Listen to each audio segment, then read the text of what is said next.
Olá, pessoal. Eu sou o Leandro Manso, professor da Universidade Federal de Juiz de Fora. Esse vídeo faz parte do conjunto de videoaulas da disciplina Processamento Digital de Sinais do programa de pós-graduação em Engenharia Elétrica. Na aula de hoje, vamos estudar sobre representação de sinais em tempo discreto. Os sinais discretos ou sinais em tempo discreto são representados por uma sequência de números, denominados amostras. Uma amostra de um sinal ou de uma sequência é denotado por x de n, em que esse índice n é um inteiro pertencente ao intervalo a mais infinito. O sinal ou a sequência completa é representado nessa representação entre chaves, que indica que é o conjunto de todas as amostras x de n. O sinal discreto, então, ele é esse conjunto representado entre chaves, e uma informação importante é qual é a amostra central ou elemento central desse conjunto. Nesse caso aqui, a gente utiliza essa setinha para indicar que esse valor 2.2 é a amostra central desse conjunto. Sendo assim, ela é a amostra de índice n igual a zero. Sabendo a posição da amostra central do conjunto, nós podemos determinar a amostra de qualquer índice que a gente queira. Por exemplo, a amostra de x menos 1, de índice n igual a menos 1, é o valor menos 0,2. A amostra de índice 1, ou x de 1, é o valor 1,1. Então, a amostra central da sequência ela é importante, mais para frente a gente vai trabalhar mais com isso, e aqui a gente está utilizando esse símbolo de setinha para representar qual é a amostra central daquele conjunto. Um sinal discreto, então, ele é representado pelo conjunto dessas amostras e ele pode ser representado graficamente, como mostrado nessa figura. Percebam que, diferentemente de um sinal de tempo contínuo, eu não tenho uma linha contínua representando o meu sinal, e sim amostras ou pontos, né, em determinados instantes de tempo desse sinal. O sinal digital ou sinal em tempo discreto, ele pode ser obtido através de um processo de amostragem de um sinal contínuo. Esse processo de amostragem consiste em, periodicamente, coletar amostras de um sinal contínuo. Ou seja, imagina que nesse gráfico a gente tem um sinal contínuo representado por essa linha cinza, e periodicamente eu coleto um ponto ou uma amostra desse sinal. Esse conjunto de pontos, representado aqui por esses pontos azuis, serão o meu sinal discreto obtido através desse processo de amostragem. No processo de amostragem, a gente tem dois parâmetros que são bastante importantes, que é o período de amostragem, ou seja, de quanto em quanto tempo eu vou coletar uma amostra. Esse valor geralmente é um valor constante, e o inverso desse período é a frequência de amostragem. Esse valor ele vai ser um parâmetro importante, né, nas análises do sinal discreto. Mais para frente a gente vai voltar com mais detalhe a respeito dessa frequência de amostragem. Uma sequência, então, ou um sinal discreto, ele é dito real se a sua enésima amostra é real para qualquer valor de n. Ou seja, se todas as amostras da minha sequência são números reais, ela é dita uma sequência real, e ela representa um sinal discreto que também é real. Se pelo menos uma das amostras da minha sequência ou do meu sinal for um número complexo, esse sinal é dito complexo. O sinal complexo ele pode ser escrito como uma soma de duas sequências reais, a parte real e a parte imaginária dessa sequência. Ou seja, a minha sequência parte real ela é composta pela parte real de todas as amostras da minha sequência, e a minha sequência parte imaginária é composta pela parte imaginária de todas as amostras dessa sequência. Quando a gente trabalha com sequências complexas, uma sequência que é importante é a sequência complexa conjugada, que é determinada através dessa equação aqui, em que a parte real é exatamente a parte real da sequência original, e a parte imaginária é o negativo da parte imaginária da sequência original. Quando a gente fala de sinais discretos, essa representação entre chaves ela pode ser omitida em casos onde não há ambiguidade, em casos em que é claro que estamos trabalhando com sinais discretos. Alguns exemplos de sinais discretos vão ser listados aqui. Por exemplo, essa sequência, esse sinal x de n igual a cosseno de 0,25n. Esse é um exemplo de uma sequência ou de um sinal real. Já a sequência ou sinal y de n igual a e elevado a j 0,3n é uma sequência complexa e que possui as suas partes real e imaginária iguais a cosseno de 0,3n e seno de 0,3n, respectivamente, segundo a regra de Euler, em que o número complexo é elevado a j,0,3n é igual a cosseno de 0,3n mais j seno de 0,3n. Sendo assim, a sequência w de n é a sequência complexa conjugada de y de n. Então, eu preciso inverter o sinal da parte imaginária ou, na representação de Euler aqui, simplesmente inverter o sinal que precede ali o j. Um sinal discreto pode ser representado por uma sequência de comprimento finito ou comprimento infinito. Uma sequência de comprimento finito é definida somente no intervalo entre dois números finitos, para n maior ou igual a n1, menor ou igual a n2. Nesse caso, um parâmetro importante a respeito da sequência é o seu comprimento. No caso acima, o comprimento n dessa sequência é n2 menos n1 mais 1. Como exemplo, temos aqui a sequência x de n, dada pela lei de formação n ao quadrado, definida para o intervalo menos 3 menor ou igual a n, menor ou igual a 4. Essa é uma sequência de comprimento finito igual a 8. Por outro lado, temos a sequência y de n igual a cosseno de 0,4n. Essa é uma sequência de comprimento infinito. As sequências podem ser classificadas em sequências de direita ou sequências de esquerda. As sequências de direita possuem amostras nulas para n menor do que n1. Se esse n1 for maior ou igual a zero, a sequência de direita é dita uma sequência causal. Por sua vez, uma sequência de esquerda possui amostras nulas para n maior do que n2. Se esse n2 for menor ou igual a zero, a sequência de esquerda é dita uma sequência anticausal. Outro parâmetro importante a respeito dos sinais são o seu tamanho. O tamanho de um sinal ele é dado pela norma do sinal. A norma utilizada é a norma LP, dada pela equação abaixo. A representação da norma é essa à esquerda aqui da igualdade, e ela é definida pela equação à direita. Esse P é um número inteiro positivo. Algumas normas tipicamente utilizadas são as normas 1, norma 2 ou norma infinito. A norma 2, quando ela é dividida por raiz de n, por raiz do comprimento da sequência, ela é o valor RMS do sinal. A norma 1, quando dividida pelo comprimento da sequência, é a média dos valores absolutos desse sinal. E a norma infinito é definida como sendo o maior valor absoluto do sinal. Mais adiante, também em outras aulas, a gente vai voltar a falar um pouco a respeito disso.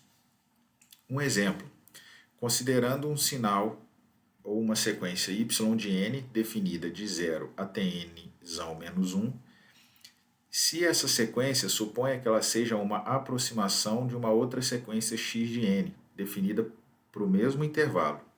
Uma estimativa do erro relativo pode ser dada entre a razão da norma L2 da diferença entre os sinais e a norma L2 do sinal x de n, que no nosso caso aqui seria o nosso sinal referência. Então, o valor dessa relação, ela dá uma medida do erro, ou de quão próximo o meu sinal y de n vai estar do meu sinal x de n. Né? Quanto menor for o valor dessa conta, mais próximo o meu sinal ou a minha sequência y de n vai ser da sequência x de n. Os sinais discretos eles podem ser processados por sistemas discretos. Esses sistemas eles podem operar em uma sequência, essa sequência denominada sequência de entrada, de maneira a gerar uma sequência de saída com outras propriedades, de acordo com as regras desse sistema. Antes de entender como funcionam esses sistemas, a gente precisa avaliar como realizar operações com sequências. Vamos então ver algumas operações básicas que podem ser realizadas com sequências ou sinais discretos. A primeira operação é o produto, também denominada modulação. Então a gente tem o produto de duas sequências, x de n e w de n, ele é dado pelo produto de cada amostra dessas sequências. Então a minha sequência y de n, que é a minha sequência de saída, cada amostra dessa sequência é dada pelo produto de cada amostra das sequências x de n e w de n, que são as sequências de entrada.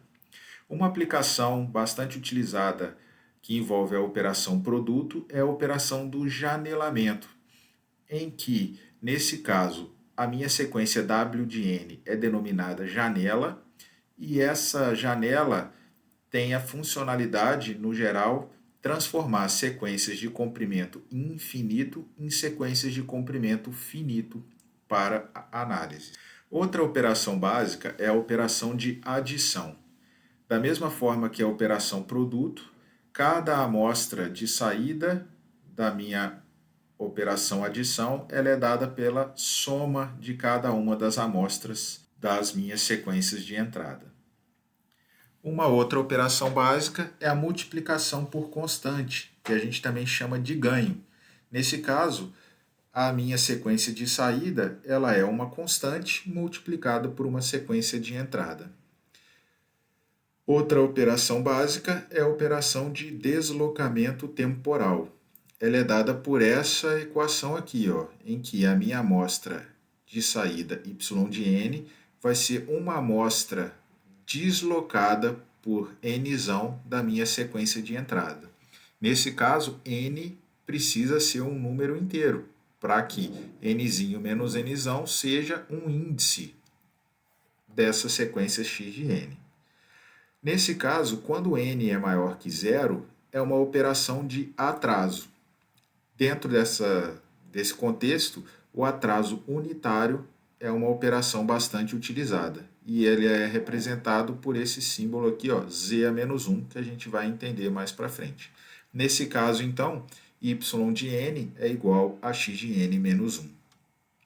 Se o n for menor que zero, o n for menor que zero, essa é uma operação de avanço. E aí o meu y de n vai ser igual a x de n mais 1 para o caso do avanço unitário. Reversão temporal. O nosso sinal ele é rebatido ou flipado em relação à amostra central da sequência. Então a minha sequência de saída y de n é a sequência de entrada flipada ou revertida temporalmente, x de menos n. Ramificação, aqui só quando a gente for utilizar diagrama de blocos, então a minha sequência x de n ela pode ser ramificada e conectada em um ou mais blocos do meu sistema.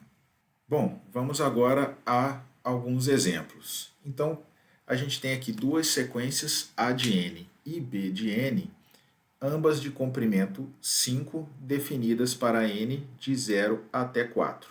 Então, aqui estão as sequências com seus conjuntos de valores. A sequência C de n, que é o produto da sequência A de n com a sequência B de n, ela vai ser dada, então, pelo produto elemento a elemento dessas sequências. Então, a gente vai ter a primeira posição aqui, vai ser o A de 0 vezes o B de 0. 3 vezes 2, 6. Depois, 4 vezes menos 1, menos 4. 6 vezes 4, 24. E por aí vai. Seguindo a mesma linha de raciocínio, a sequência d de n dada pela soma das duas sequências também vai ser a soma elemento a elemento dessas sequências. Já a sequência c de n, essa nova sequência c de n dada por 3 meios vezes a de n, é a operação, aqui está sendo utilizada a operação ganho. Então, cada elemento da sequência c de n vai ser cada elemento da sequência a de n vezes esse ganho. Operações envolvendo duas ou mais sequências, elas só podem ser realizadas quando as sequências forem do mesmo comprimento e definidas para o mesmo intervalo. No exemplo anterior, foi possível porque ambas as sequências possuíam comprimento 5, definidas para o intervalo de 0 até 4. Caso as sequências sejam de tamanhos diferentes, a gente tem que fazer uma extensão da sequência de menor comprimento, adicionando zeros, de modo que ela fique com o mesmo comprimento da sequência maior e definida para o mesmo intervalo. Esse acréscimo de zeros, essa técnica de se acrescentar zeros, é denominada de zero padding. E aqui a gente vai ver um exemplo. Então, eu tenho a sequência f de n, menos 1, menos 2, 1 e 3, definida de 0 a 2, e eu quero somar com a sequência a de n do exemplo anterior, que é definida de 0 a 4. Então, essa sequência A tem comprimento 5, a sequência F tem comprimento 3. Eu não posso somar diretamente. Eu vou ter que realizar o zero padding na sequência de menor comprimento, no caso aqui, a sequência F. Como a sequência F é definida de 0 a 2 e a sequência A é definida de 0 a 4, eu preciso adicionar zeros à direita da sequência F, de modo que ela também fique definida de 0 a 4. Então, a gente tem aqui a sequência F estendida. Agora, os 3 primeiros elementos são os elementos da sequência F e depois tem 2 zeros acrescidos, de modo que ela fique definida para o mesmo intervalo da frequência A. Então, agora a gente pode obter a sequência G, que é a soma dessa sequência A com a sequência F estendida, dada por esse conjunto de valores. Então, percebam, o zero padding aqui foi adicionado à direita da sequência F para que o intervalo dela seja o mesmo da sequência A. Agora a gente tem aqui um exemplo de um sistema discreto, em que esse sistema ele gera uma sequência de saída y de n baseada numa combinação de operações a serem realizadas na sequência de entrada x de n. Então vejam, atraso unitário, a gente tem operações de ganho e a gente tem operações de soma. Então, de acordo com esse desenho aqui do meu sistema, a sequência y de n ela vai ser dada pela soma desses termos. Olha, eu tenho α1 vezes x de n, vai sair aqui nesse somador, que vai ser somado com α2 x de n menos 1, que é o x de n atrasado, mais α3 x de n menos 2, que é o x de n atrasado duas vezes, mais α4 x de n menos 3. Outras operações, essas operações que a gente acabou de ver, são as chamadas operações básicas que a gente pode realizar com as sequências. Outras operações que a gente pode realizar com uma sequência são operações que alteram a frequência de amostragem dessa sequência. Vejam que essa alteração na frequência de amostragem é feita digitalmente, o meu sinal já é discreto. Eu não vou reamostrar o sinal contínuo. Então, a gente pode alterar a frequência de amostragem por uma taxa, que a gente chama de R. Esse R é dado pela razão entre a nova frequência de amostragem, F', dividido pela frequência de amostragem original do sinal.